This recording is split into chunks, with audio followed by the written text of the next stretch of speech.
Good day, everyone, and welcome to the Managing a Fleet in Challenging Times conference call hosted by Ashley Barnett. My name is Annie, and I am your event manager today.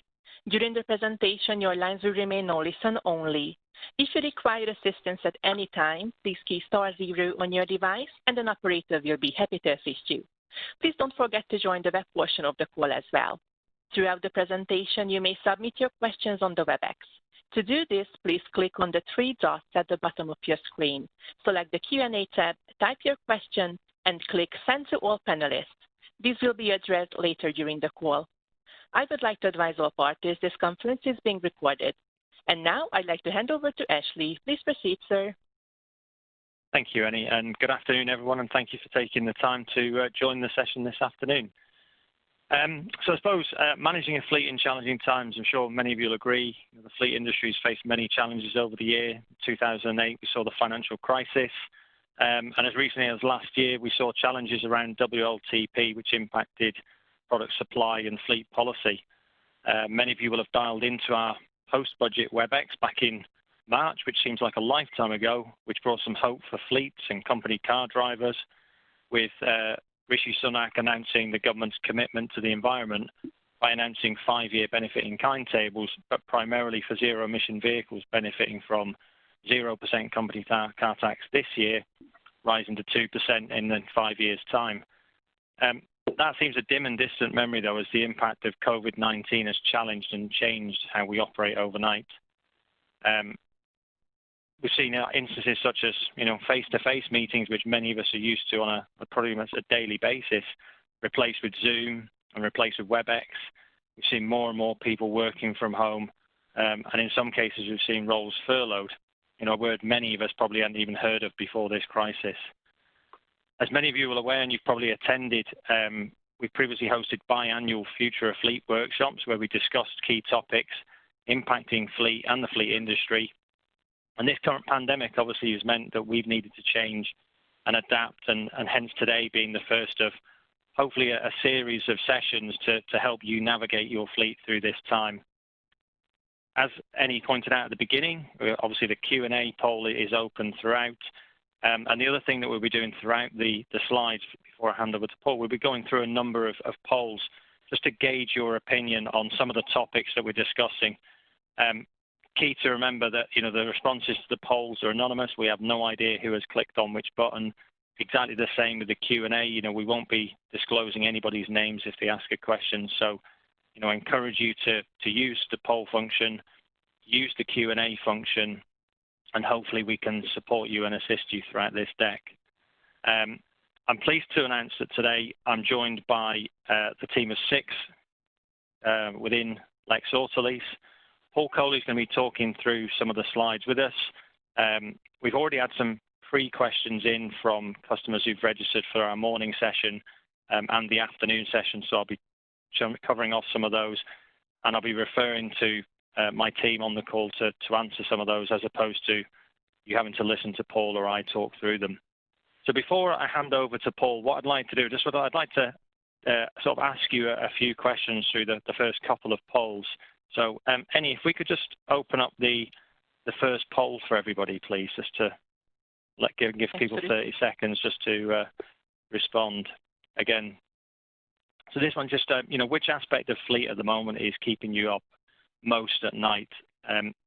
For those of you, if you do select other, if I could encourage you just to share with us in the chat box what that other is, because it'd be good for us to know. We've kind of put a number of items on there. And then once we've done this one, if we could move on to the third poll, which just gives us an idea for those who have joined today, what type of fleets they're operating.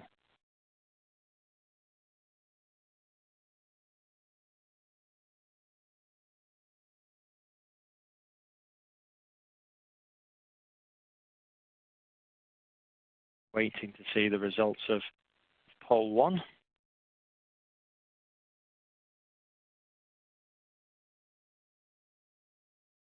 So 10 people with cash flow coming up there, and we've got 5 around sustainability and 6 around vehicle utilization. So the majority of people looking about, concerned about cash flow, which is good, because that's a number of the areas that we're going to cover off. Any, could we possibly put up poll 2, please? Absolutely. 1 second, please.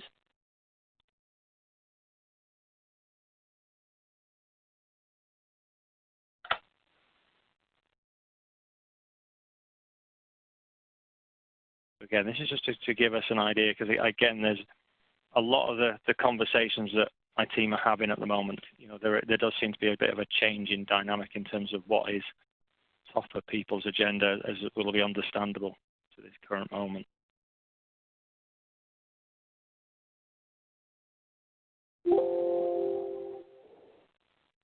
That's great. So what I'm probably going to do anyway, whilst we're just waiting for those results to come through, I'm going to hand over now to Paul Coley, Principal Consultant within the consultancy team at Lex Autolease, to start talking about some of the areas that we're hopefully going to cover off for you today. So, Paul, if I can hand over to you.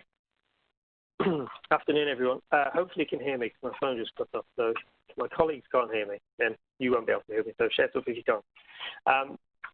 If you can. So over the last couple of months, it's been challenging times.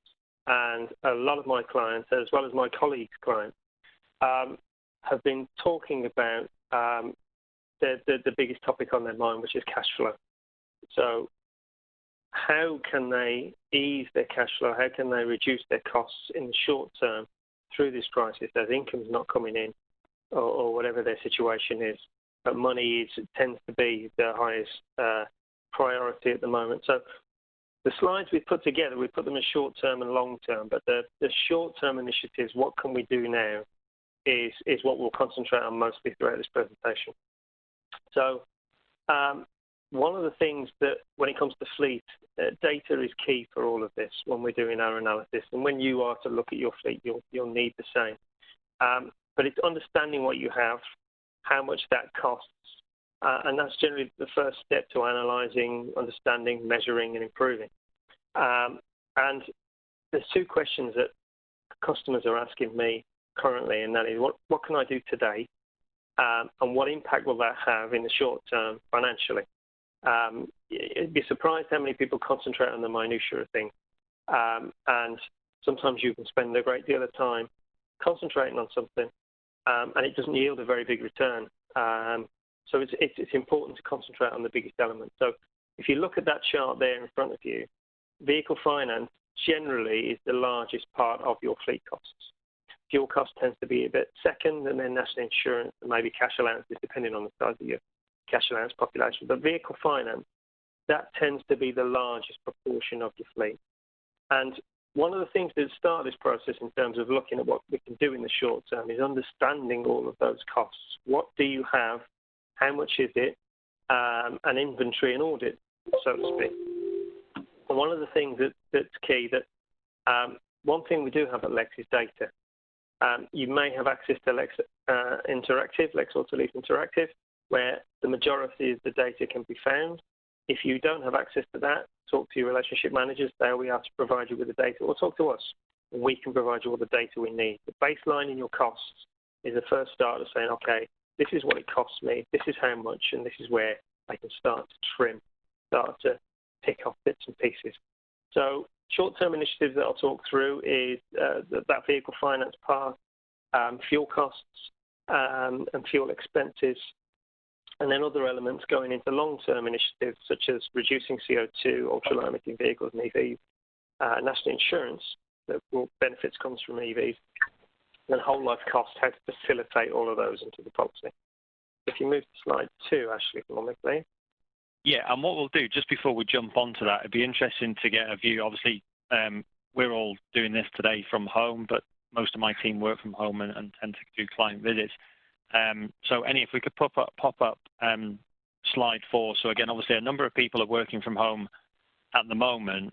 It'd be interesting to get people's views on, in a post-COVID environment. You know, do you anticipate a change in the number of people? Again, it will lead into some of the things that Paul's thinking about. Again, this is a really unusual opportunity to look at how you're operating fleet and how you're dealing with it. So Annie's put the poll up there. So if you could let us know your thoughts on that. It'd be interesting to see whether in a post-COVID environment people think that change in the number of people will increase. Interestingly, this morning, the majority of people did say, they anticipate even post-COVID that the number of people that they've got working from home will increase and will stay high. So it's not that we'll move back into habits that we've had previously, which again is a shift from probably where Fleet has been previously. So whilst we wait for that, so interestingly, almost a third of the people over a third of the people who've responded out of the total attendees saying yes. 2 out of the people who are attending today have said no. So I think we all recognise that this environment that we're currently operating in, may well completely change how we operate as we move forward. So if I move forward to slide 4, Paul. Yeah, so in terms of the largest element, is always depreciation. Whether you're outright purchased your fleet, whether you own your fleet, or whether it's part of the rental, the depreciation is the biggest element. What drives that depreciation generally is the length of the contract, the mileage within that contract, any discounts from the manufacturers, and any residual value performance. So if it performs poorly in residual value, then the depreciation is bigger. Obvious stuff. So how can we reduce that depreciation cost and reduce our rental spend? Well, the working from home piece is interesting because people will have done considerably less mileage in the last 2 months and probably will never get back to their original contracted mileage that they've done. So unless you are the government special advisor, none of us have moved anywhere. So your mileage is generally going to be under what it's contracted to. So there's the first opportunity to actually reevaluate that situation, look at what the vehicles are doing currently, gather the mileage, look at the contracts, rewrite those. Now, you might be thinking, I have mileage pooling. Well, mileage pooling will sort the overs and the unders, but it's generally reconciled in a year end or 6 monthly. But if you change your contractual mileage now, the rentals will reduce, and you will feel that in the next invoice. So you will feel it immediately. Now, we did an exercise for a previous customer, and we managed to save 20% of their rental spend over 100 vehicles. So it can be substantial. It can be a large chunk of money, and obviously it's very short term, so we can get it done today. That will also, if you're reducing the mileage, that will also reduce your SMR spend, because if the mileage is lower, the maintenance budgets will be lower, so you could reduce that as well. So there's a knock-on effect of both. So that short term will give you a cash injection. We'll stop that, reduce your rental spend. And one of the things.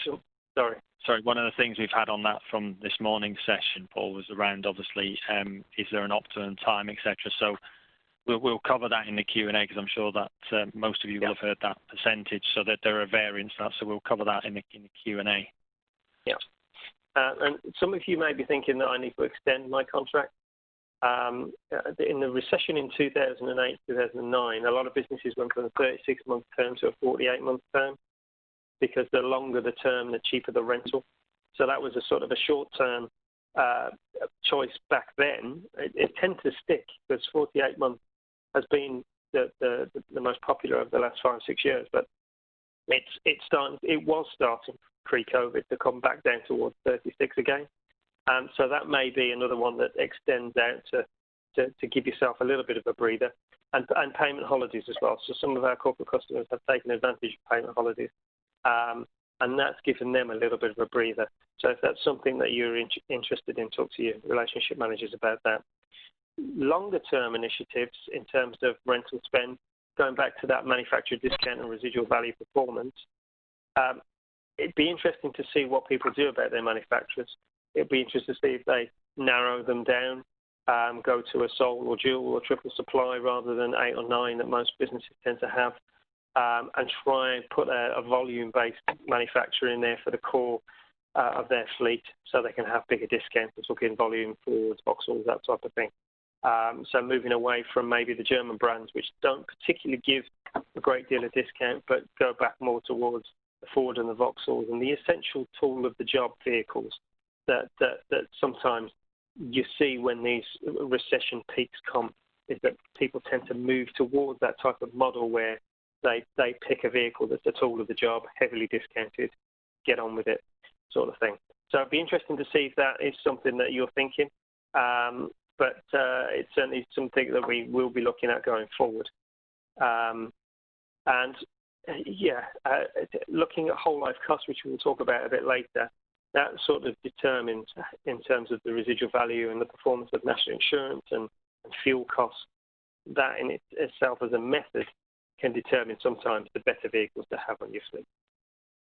Yeah, we move the slide. Sorry. Yeah, this is some good points there, Paul. Annie, if we could just pop up the poll number 6, just to get people. So obviously there's a couple of things that Paul's mentioned there around amending contracts in terms of short term.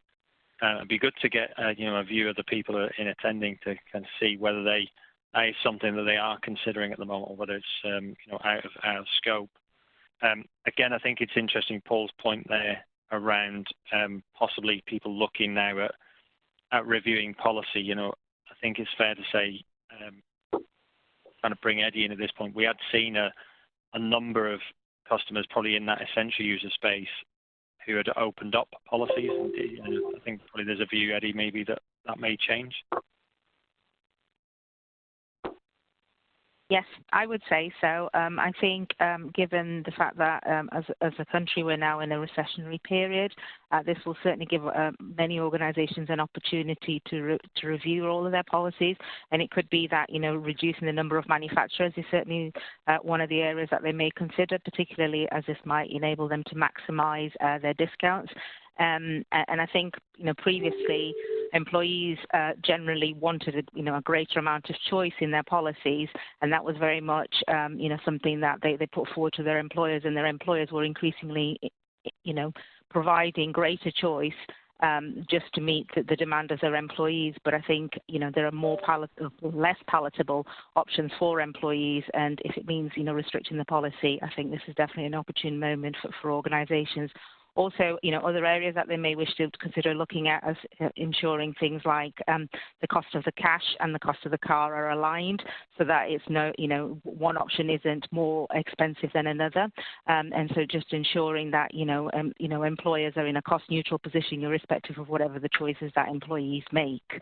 As Paul's mentioned, we have seen a movement certainly to 48 months being the sort of standard term, in terms of policy design, but increasingly that has been going down, probably as more organisations are considering their sustainability and wishing to get access to newer technologies sooner. But it might be that again, the average contracts may start to push again towards the 48-month average. Yeah, thanks, Eddie. We've just popped up another poll there, if you've not noticed on the right. Just again, due to the current crisis, do you think as an organisation, you'll see a change in the number of vehicles on fleet? Again, some we're hearing, they'll see fewer vehicles because there is less mileage, as Paul's indicated. We've also had some feedback from others that that will potentially go up, as there's some hesitancy and reluctance of people to kind of go back to public transport. So again, be interesting to get your take on that. And whilst we're waiting for the results of that poll to come up, I'm going to hand back over to Paul to talk about some of the vehicle contracts. And we saw there the result of the previous discussion around contract extensions, and 11 of you were already in the process of doing that, and 6 of you were contemplating doing it. So, Paul, back to you. We talked about rental spend and how we can try and adjust that. But if you need to reduce your fleet or increase your fleet, or you've got a load of renewals that are in backlog, the vehicle contracts part of this is more interesting than not, in terms of there's a lot of uncertainty currently at the minute, supply of vehicles and all of that. But one of the things that is essential is to put a line in the sand and work out what your inventory is in terms of your vehicles, and to work out where your mileage is. So mileage is key to this again also, is that, do I have to return some vehicles? If I do have to return some vehicles and they're new into the contract, have I got older vehicles that don't need to be returned that would be cheaper in terms of early termination, or even at an actual cost termination basis, be termination free, that I could swap. So I'm mitigating my early termination. So just swapping those vehicles across and being flexible about that is key to all of this, because one of the things you may have is also you might have an employee that's burning through their mileage in terms of their contract and will be over their contracted mileage, but you may have somebody who's way under. Is there a possibility to move that around? Now, in the past, that's been a difficult conversation to have with some employees, particularly in the perk arena, because it's hard to get people to move cars. But if you've got essential users that have a similar policy, that conversation's easier. And this is sort of the time to start being flexible and trying to move vehicles around to make sure that you optimize those contracts. Because the thing that you need to ask yourself is, are my vehicles fully utilized? If they're not, then we've got waste. And also, am I paying for what I'm using? If you're not paying for what you're using, if you're overpaying, i.e. either under contract, as I said before, rewrite those contracts. Extend those contracts if you have a concern about the future. If your 6-month, 12-month plan has changed and you've got a backlog of vehicles that need to be renewed, it may be a case that you're going to have to extend those. It might be a case that you get rid of some older vehicles and extend newer ones in terms of contracts, but being flexible and moving those vehicles around will keep your bottom line handy. You may have, I know I've worked with some customers, pool cars, and pool cars could be utilised for temporary cars in these circumstances. If somebody needs to renew because their vehicle's too old or past its mileage, then think about pool cars. Think about short-term hires and mini leases just for that 6-month period. Just see until it starts getting clearer further down the line when all this is over. So it is one of the things that we're conscious of is that we've had factories close, and today Nissan announced that they're closing Barcelona. They're keeping Sunderland open, but they're closing Barcelona. So what that does to supply over the next couple of months is going to be interesting. So there will be a backlog of vehicles that have been sitting there waiting to be sold, and there may be opportunities there. So if you have a need to buy 10, 15, 20 vehicles straight off the bat, it might be an opportunity to talk to a manufacturer that has a surplus that can offer a heavy discount. That could be a way of utilising the current situation and really making sure that you can get hold of something that's cheap. I know you'll have a long-term initiative probably around environment and sustainability, but sometimes these short-term needs can be fixed by doing a bit of, let's say, just being flexible around your policy. So that's something to consider. Go on, sorry. Yeah, I think that's probably a key thing. I think one of the things that, and most of you probably are already thinking about some of these things, and Paul's mentioned some of them there. This is I suppose, a change in mindset. Paul, you've referred to maybe moving vehicles around different people and early terminating vehicles. And sorry, Annie, can we just pop up poll 8, which is a fuel-related question for the next slide, just whilst we're covering this off. And I think this links to the part that Eddie was talking about earlier, where this moving vehicles around in, I suppose, the car space is less usual. We probably see it in the van space, but I think, John, you kind of think that there's obviously something from a health and safety point of view that people need to consider when it comes to moving vans and cars around before you even look at the change of employee benefit when it comes to cars. Whilst just waiting for Paul, if you want to provide comment on that. Before I mention that, there's something else that we haven't covered off here, which is daily rental, particularly in the van market. We've seen lots of customers hiring through multiple third-party suppliers, and vehicles have been off-hired but left with the customer for days and sometimes weeks on end, and they've ended up getting billed for them. So take a close look at any rental vehicles that you have and make sure you're actually paying for what you've actually used. So take a close look at any invoices that come in from third parties. But going back to the point that Ashley's just raised there, whilst we're talking about cost cutting, the one area that you can't cut costs on is around safety. And apart from the usual fleet risk assessments that you should have in place. The government's recently published a guidance note, the Working Safely During Coronavirus document, and this includes a whole new section for vehicles which relate to mobile workers, on-site transit, work vehicles and field forces. And essentially it sets out a whole range of areas where you've got to put in place different checks, control measures, risk assessments to make sure that the risks posed by COVID-19 put in place, particularly around moving vehicles and whether multiple drivers. And obviously the sort of rigor that we're applying to workplaces now around disinfecting and using proper hygiene processes have got to be in place. But also as well, one of the things that the government's pointed out that this crisis has caused organisations to think about working in different ways. So maybe some of the schedules that you might have had in place before may need to be revisited to allow additional time to make sure that both the drivers and the people that they come in contact with are safe on the road as well. And but certainly where vehicles are used by multiple drivers, that you're making sure that your colleagues are safe when they get into the vehicles as well. Yeah, thanks for that, John. And thank you for those who answered this poll. Obviously, 11 out of 70 responding about having private fuel, 14 with not having.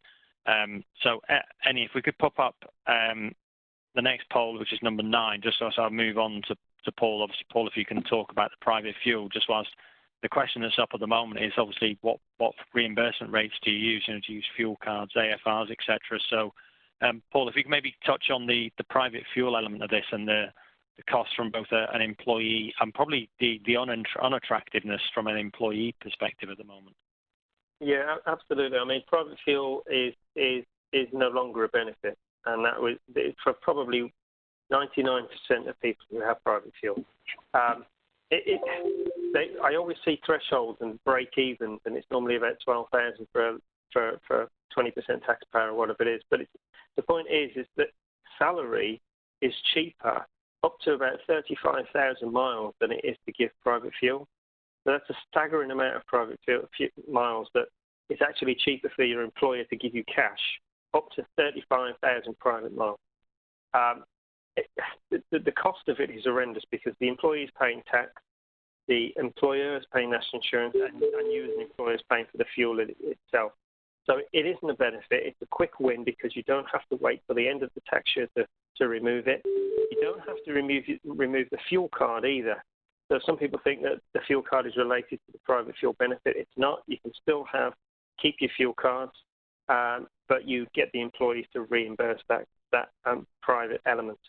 So it's something that you could seriously look at today. I think, as Eddie pointed out earlier, those conversations that probably were in the too difficult box before are probably in the right to have currently conversation, purely on the basis that it is wasteful. And it also, from an environmental perspective, it's encouraging people to drive private miles. The more miles they do, the better the benefit it gets to them. So is that the right sustainable message that we want to be given as well? So private fuel really is something that it is a short-term fix. You could stop it tomorrow, and you'll reap the benefits going forward. In terms of your business fuel is something that it's worthwhile looking at because you've got behaviour with terms of fuel, especially with fuel cards, because you've got people who spend poorly. They'll spend at motorway services. They won't fill up at the right place, and occasionally there's fraud. I won't say that that's right, but I have seen that.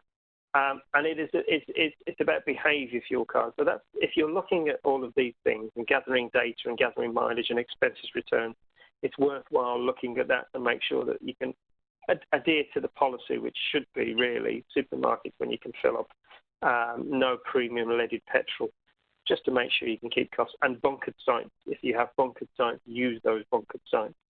It's a good point, that, Paul. And just on that, Annie, if you could just pop up poll 10, because it's an interesting one, because obviously, Paul, you said there about removing private fuel. We've referred a lot there around data and mileage capture. It'd be interesting to get views of people in terms of, how accurate is that? I know you've been involved, or the team as well, in a number of cases before where it's a bit like the school raffle in terms of, if it ends in a 0 or 5, it's amazing how many people round up their business mileage claims to, or when it comes to private mileage, rounding down to the nearest 0 or 5. So it'd be interesting to see what kind of methods people have got in. But and not only is that a cost to you as a business because you're paying extra for the expenses, but it's also a HMRC compliance angle. If they are rounding up the mileage, it's not accurate, and they take a dim view of that. So one of the things that's been a key message through all of this is mileage. If you're looking at your vehicle contracts, you need to capture your mileage. If you're looking at your rent and spend, you need to capture your mileage, the maintenance mileage, fuel mileage. So if you have got telematics, and I think a few of you have, so quite a few of you have got access to that data, or they use an outsourced party. Some of you haven't, so it'll be through your expenses system, but it is a very worthwhile exercise, A, for all the contract piece, but also for looking at your expenses and your fuel, because fuel is a big proportion of your fleet spend. And if you make changes, going forward. You don't have to wait a while till that benefit gets seen. So take a good look at your expenses. It's probably, I suppose, important to remember that a lot of you will have seen fuel costs plummet in the last couple of months, both at the forecourt, but also probably in terms of the costs going through the P&L. I think I saw a stat earlier this week, Paul, that about 300 miles less is currently being driven, and when we're seeing an environment that's kind of on the roads back to 1970s levels. So I think a lot of the points Paul's making, this isn't about necessarily looking at what your fuel bill now. It's maybe looking at what was happening previously, based on some of the comments you've made around actually you think you'll change the way you operate as you move forward. It's about managing that. The other side of this, it is probably more longer term, but isn't that using the opportunity now to maybe look at that data and make some changes ready for the long term. Okay, so the next slide that we're going to go into, I'm going to kind of put up, but if we can put up the next question. So the next question we've kind of got, and we'd like to get your feedback on, is the view around sustainability. So Paul's going to talk now around some of the longer term initiatives. But if we can put up poll 12, there's been a lot of talk around the, I suppose, environment in terms of which we're in at the moment. I don't know about you guys. I live in Manchester, and it's unusual. I'm seeing blue skies again. And the sunshine, which is not often two things you put together. So there's been a lot of talk around has the reduction in air travel, the reduction in transport, having an influence on that. So again, it'd be interesting to see though whether your view of sustainability and the crisis, is this current crisis changing that? Paul, do you want to chat through some of the longer term initiatives? Yeah. I mean, from a purely selfish point of view, I would like to see the blue skies continue. Because we've made a huge, forced, but from an environmental perspective, it's shown a window to what can be done when we cut down on a few things. And prior to this, you probably all had sustainability and EV transition targets and road to zeros baked into your strategies. And hopefully they will continue. This is a short-term blip. Cash flow is king. Cash is king rather for the short term, but those long-term strategies, you always need to keep an eye on those, and they may need to move a little bit, but hopefully they don't move too much, because the government, unless they change their mind, which hopefully they won't, the government has set the path that the lower national insurance for electric vehicles and the fuel cost that comes with EVs and the fuel cost that comes with ultra-low emitting vehicles, all of those are heading in the right direction. The price of them is still at a point where it's a little bit high, but that will come back down over time. So we're still pushing that message that the way to transition to an EV, one of the things that you need to make sure, if you haven't got that baked into your policy, is whole life costs. Whole life costs facilitate electric vehicles and ultra-low emitting vehicles onto the fleet. If you think about a diesel vehicle, for instance, diesel vehicles low in rental, high in national insurance, and petrol is the same, high in national insurance, high in fuel. But then you've got electric vehicles which are high in rental but low in fuel, low in national insurance. So you need to measure all of those elements together so you get a parity of where those vehicles sit. If you just measure on rental basis, EVs will never get into where they need to be because you're not measuring the national insurance benefits and the fuel benefits. So for long-term strategy, I know we talked about the short-term, but for long-term, keep an eye on those elements. Look at transitioning to a whole life cost if you haven't got it. And if you have got a whole life cost, make sure that it facilitates those. Make sure you've got the fuel element in for electric vehicles, because sometimes that gets ignored. So it's important to have that entitlement level landscape there. Benchmarking is also something that can be useful as well. Talking about waste earlier and are we paying more than we should, it's also important to see what your competitors are paying, see where they are in terms of their policy, because if you're trying to attract the best people from your competitors, are you up here or are you down there? If you're way up there, then maybe you're overpaying and you could probably put a lid on it a little bit without any too damage to your recruitment and your retention. So benchmarking is a key tool, but all of this focuses around data really. It's about having that ability to calculate a line in the sand, a baseline, to be able to say, this is what my fleet costs you today. And it's a good exercise to do now, because that allows you to then trim costs, as we've said before.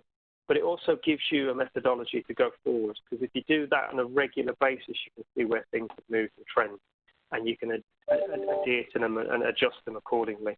And you can see whether your strategies are working, because you've measured that. If you can't measure, you can't improve. So my advice is potentially, if you have tools, management tools like Power BI or Tableau within your business, then it would be useful to use those. If not, we can help with that.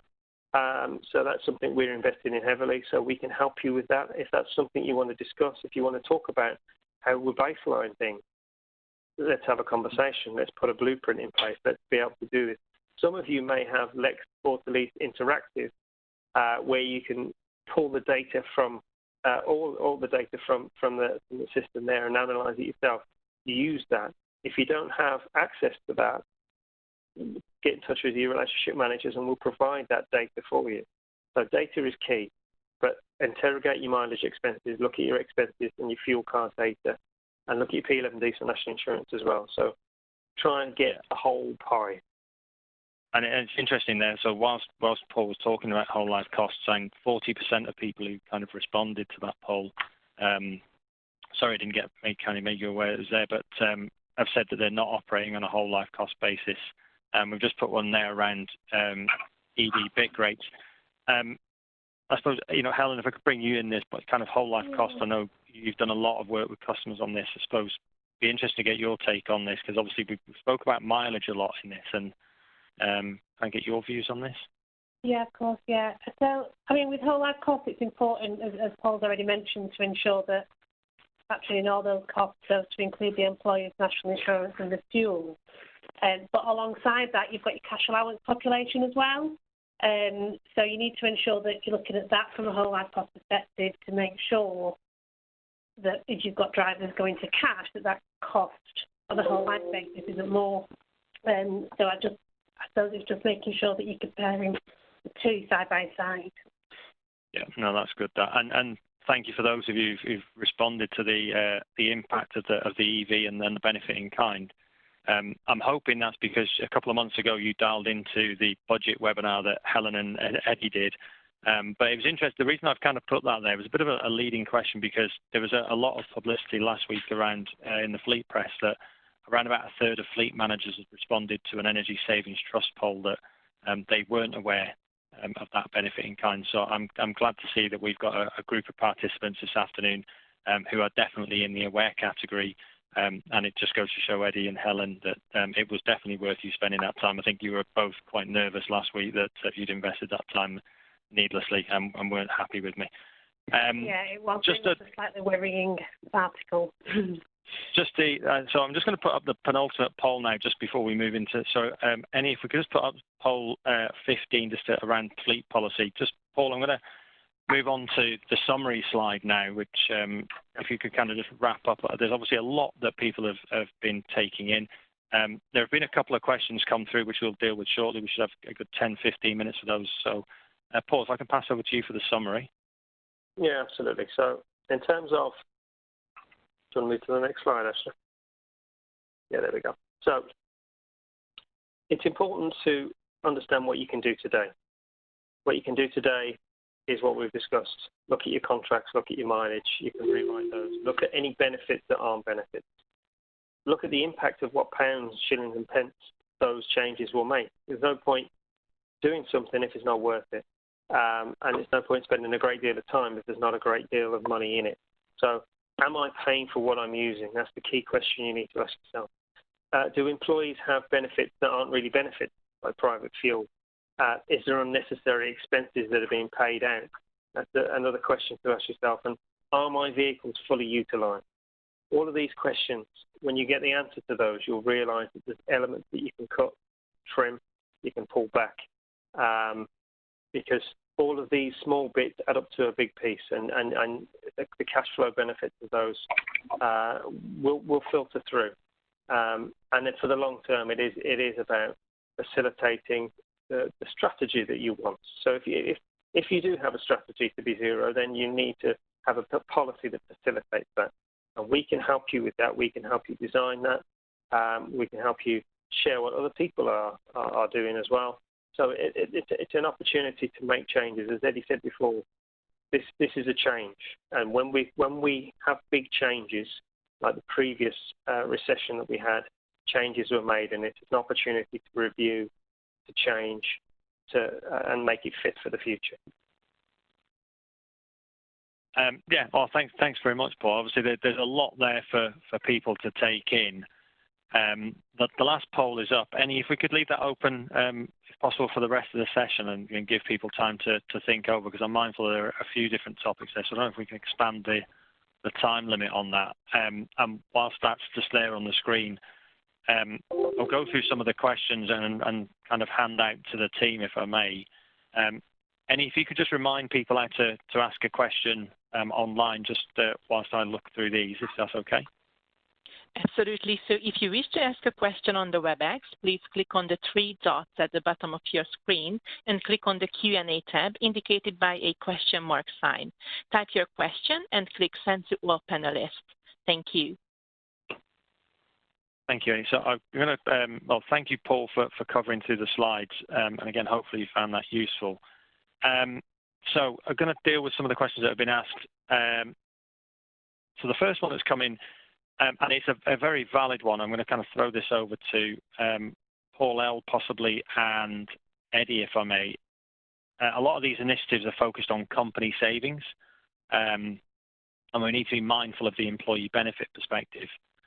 Contract extensions, reallocation, etc., can have a negative impact on staff morale at a time when this could already be low. So, Paul and Eddie, if I could kind of pass over for your views on this. Yeah, thank you. I mean, it is a difficult one because you're effectively asking people to stay in the car for longer potentially, and tax may be quite high, particularly if it's diesel or petrol. I think, as Paul referred to, go back and look at the potential saving that you could make, because the starting point with this is, what is the mileage which you're currently doing? What's the mileage you expect? If that's going to be low for the future, you're going to see a massive reduction in terms of your rental spend, which we said is the biggest part of the pie. So part of that rental spend, you could be looking to maybe provide some sort of incentive for the driver to stay in the car. That may be a possibility, and you can also apply that in the same context with contract extensions, where, again, you would expect to get some level of reduction in the overall cost. And there may be some sort of level you can pass back to the driver, bearing in mind that would be taxable, of course. And Eddie, you got any views? So in terms of increasing the term which that employees actually stay within their cars, then obviously from one perspective it may not be palatable to employees because they're used to getting their cars replaced more frequently. However, where you've got situations where, for example, if they've been paying an employee contribution towards the cost, then that kind of gives you an opportunity to, in the extension period, not to apply that employee contribution. And also, I think most people these days are pragmatic. We are aware that we are very much in a recession, and the fact that you may have to stay in a perfectly suitable vehicle for a little bit longer than you anticipated isn't. background noise. Apologies. If employees have to stay within their cars for a little bit longer, it's not going to be, as unpopular as it may previously have been in the past. I think you might also find, in fairness, that, I think Paul and both actually mentioned the fact that, two things. One is the fact that employees, given COVID, are probably going to be, wanting to have more cars available to them because they won't necessarily want to be taking public transport. And with that in mind, you might also see quite a lot of employees who previously have taken cash all of a sudden wanting to go back into company cars.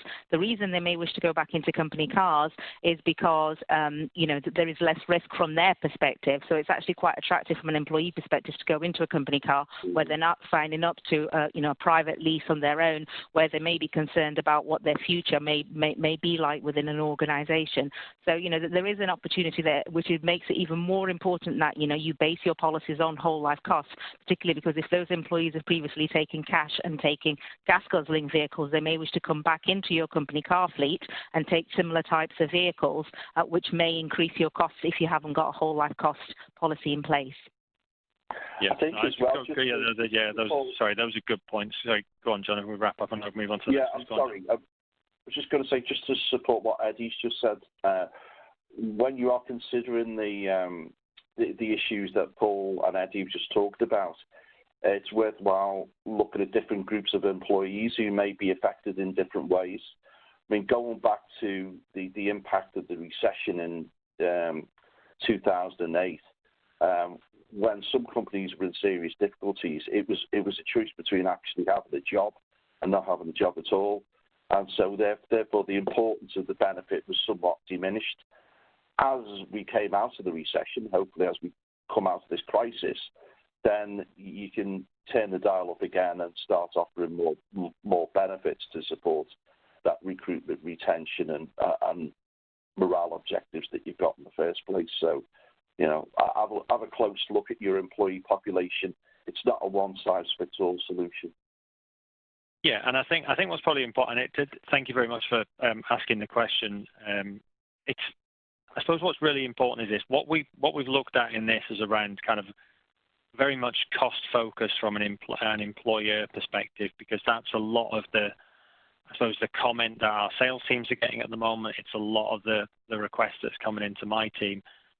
But I think we've kind of touched on it briefly as we've gone through the presentation that it's important to bear in mind that as the person's identified, if you do a contract rewrite or you offer a reallocation, it can be perceived as negative. I think John's view of, the last time we saw probably something as seismic as this was back in 2008, where there was a lot of, I suppose, willing to accept from an employee perspective that actually, yes, moving from 3 to 4 years is a reduction in benefit, but actually the payoff is I'm still employed. So I think, I suppose what I'd probably suggest to kind of say here is that this all depends on your organization. Only you, as kind of managing fleet, will know whether this will be palatable and how easy a sell it is internally. But, you should definitely never underestimate the importance of a good fleet policy in terms of retain and recruit. And it's one of the reasons why Helen obviously touched on, the cash element, and Eddie's pointed out that actually at the moment we're seeing some people who are wanting to move away from the cash allowance and come back into the company car because there's zero benefit in kind at the moment. So there are pros and cons. I think what we've tried to focus on in the deck is the employer angle. Totally recognise that some of this does come at a consequence from an employee perspective. Couple more questions that we're going to touch on.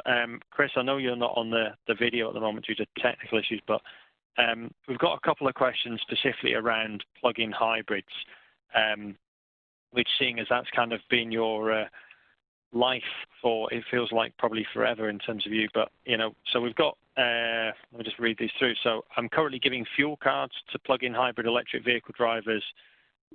Should I review this? And then there's a subsequent kind of, I suppose it links into it. Best way to account for fuel reimbursements for PHEVs to contain business costs to be fair to the driver. So if I can pass that one over to you. Okay, yep. Thank you, Ashley. Yes, for a very long time been looking at issues like this. I mean, There is, and it was mentioned before by Paul, sort of, if you like, the way where you can harvest data and really look at how much people are plugging in, plug-in hybrids, the price of fuel they're paying, how efficiently they're driving. But in fairness, that does actually take quite a bit of work to do, and there are risks of people not plugging in the vehicles enough. And if you give them fuel cards, then it really does start diminishing the, if you like, the amount of times somebody will actually plug in and run in electric mode, a plug-in hybrid. So it is our sort of recommendation that you wouldn't actually give fuel cards to somebody in a PHEV, because it doesn't really drive the right behaviour, and from both an environmental and cost perspective. We tend to recommend using the AFR rates, the HMRC AFR rates. But a key piece here is, if you're using the AFR rates as a payment system, you want to be using the AFR rate in your whole life cost choice list mechanism. And what that effectively does is ensures that what you'll actually be paying in return for the delivered mile is known to the business and factored in. Now, if an employee plugs their vehicle in a lot, you'll probably find they'll make a really good profit out of that pence per mile rate. If they don't, they're probably going to be out of pocket for business mileage. So that starts driving the right behaviour. Doing it that way also is very simple. All you're worrying about is that the mileage reporting is correct. Now, there's a secondary argument that actually says, rather than just giving them the AFR rates, you could give them a rate below the AFR rates on the basis that these vehicles are designed to be more efficient. And plus, I suppose from an employee perspective, and going back to the links, I suppose, to the question, that this employee will already be benefiting from lower tax. So this is probably, I suppose, I'm going to kind of wrap this one up. This is where I suppose they are.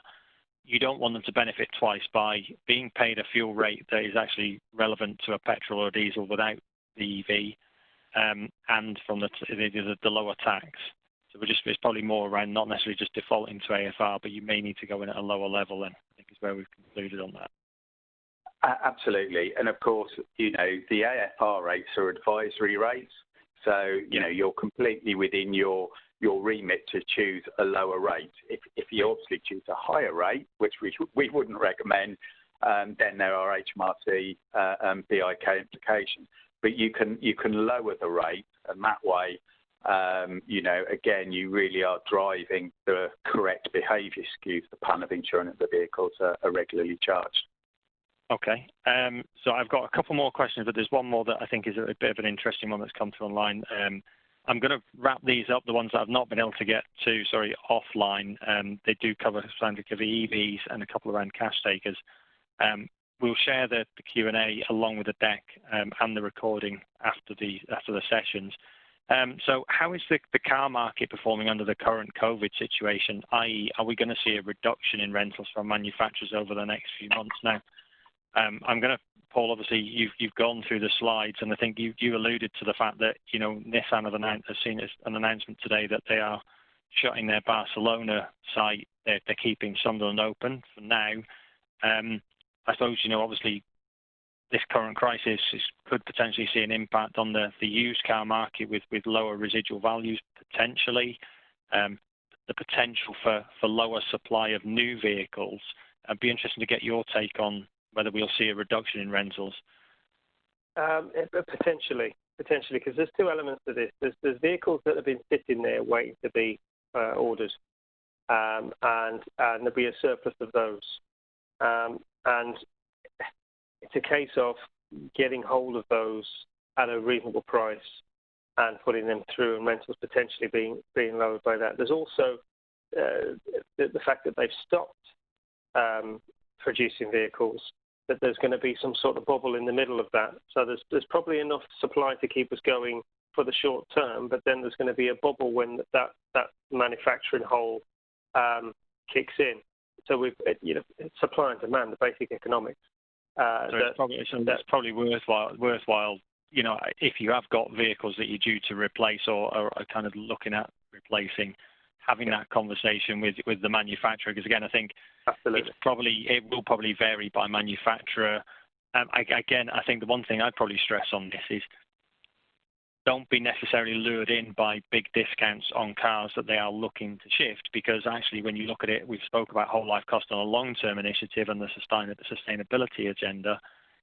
Make sure that on a whole life cost basis, that vehicle that you're picking up is there. And it may be, I think, Paul, you alluded to it, it might well be that you may have dealt with one brand previously. This may give you an opportunity to get access to another brand, which, going to the question that somebody posed earlier, may give you a similar employee benefit and access to stock quicker at a more cost-effective price. But I think there's probably a lot of unknowns and variables in all of this.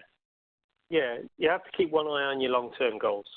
You don't want to throw the baby out with the bathwater and just go and get a load of vehicles that aren't suitable or don't fit your strategy. But if there are things that facilitate that, then by all means, if you can take advantage of that, absolutely. Okay, I'm mindful we are coming up to 3 o'clock. The last poll results are on the right-hand side, and it's great to see that in terms of the next topic, a lot of you have still got a focus on sustainability. So we'll be looking to pull together a presentation on that over the next kind of month or two to get back out to you. In the meantime, for those of you who are not aware, obviously Lex Autolease is part of Lloyds Bank. There are a number of webcasts that the bank has pulled together from a financial point of view, but also from a health and well-being perspective. So I'd encourage you there, if any of those are of interest, go and have a look at the website, have a look at them. The mental health and well-being may well be one that you're keen to share with your staff and your team.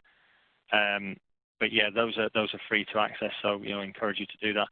I'm going to wrap up now. Thank you very much, everyone, for joining. Thanks for those who've kind of responded to the polls, etc. And for those, unfortunately, we've not had a chance to deal with your Q&A. I will come back separately, so don't worry about that. Also, if you do have a question that you don't want to ask online, feel free to email into the Fleet Consultancy mailbox that was on the invite. Alternatively, pick this up with your CRM. Likewise, if there's anything that's come up during this presentation that you want to kind of chat through further, reach out to your account manager and let's have a look and see what we can do. In the meantime, stay safe, stay well, and take care. Thank you, Ashley, and thank you, everyone. That concludes your conference call for today. You may now disconnect. Thank you for joining, and enjoy the rest of your day.